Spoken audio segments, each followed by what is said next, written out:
દાહોદ રીપોલિંગ મુદ્દે મનીષ દોશીનું નિવેદન સામે આવ્યું છે, જ્યાં ભાજપના નેતાના દીકરાએ દાદાગીરી કરી મતદાન કરાવ્યું। ત્યારે આવું એક જગ્યાએ નહીં પણ અનેક જગ્યાએ બની છે।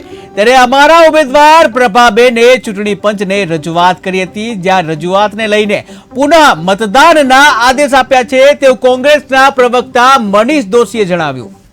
જે આ જિલ્લો છે એના સંતરામપુર જે લોકસભા ક્ષેત્ર દાહોદ લાગે છે તેના પ્રથમપુરા ગામ ખાતે એના પોલિંગ બૂથમાં ભાજપાના નેતાના પુત્રએ દાદાગીરી ગુંડાગીરી કરીને બૂથ કેપ્ચરિંગ કર્યું, મતદાન કરાવ્યું, જે મતદારો સાચા હતા એને મતદાનથી દૂર કર્યા, ડર ભય પેદા કર્યો।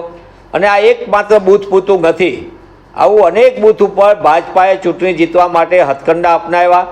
ગોઠીપ સીટ જે છે મહીસાગરના સંતરામપુર તાલુકાની એ જિલ્લા પંચાયતની સીટના મોટાભાગના ગામમાં આ રીતે ગેરરીતિને ગોલમાલ કરીને દાદાગીરી ધાકધમકીથી મતદારોને મતદાન કરતા અટકાવી અને ભાજપાએ ત્યાં કબજો કરીને ગેરરીતિ આચરી છે। અમે ચૂંટણી પંચને અમારા ઉમેદવાર ડૉક્ટર પ્રભાબેન તાવિયાડે બધા પુરાવા સાથે અને માધ્યમોમાં જે વિડીયો વાયરલ થયો એ બધાને બાબતે લઈને ઇલેક્શન કમિશન ઓફ ઇન્ડિયાએ રીપોલિંગ માટેના આદેશ આપ્યા છે, એને હું આવકારું છું। પણ સાથે સાથે ભારતીય ચૂંટણી પંચને ફરીથી વિનંતી કરું છું કે તમારી બંધારણીય ફરજ બને છે। રાજ્યમાં અનેક જગ્યાએ ભાજપાએ પોલીસ તંત્રનો દુરુપયોગ કર્યો છે, વહીવટી તંત્રનો દુરુપયોગ કર્યો છે, અસામાજિક તત્વોએ બૂથોને કબજે કરીને ગેરરીતિને ગોલમાલ કરી છે। અને આ દાહોદ જ મતક્ષેત્રની અંદર ગોઠીપ જિલ્લા પંચાયતની સીટમાં અનેક ગામોની અંદર બૂથ ઉપર ગેરરીતિને ગોલમાલ મોટા પાયે થઈ છે। આ સંજોગોમાં સમગ્ર બાબતની ભારતીય ચૂંટણી પંચ તાત્કાલિક સંજ્ઞાન લે।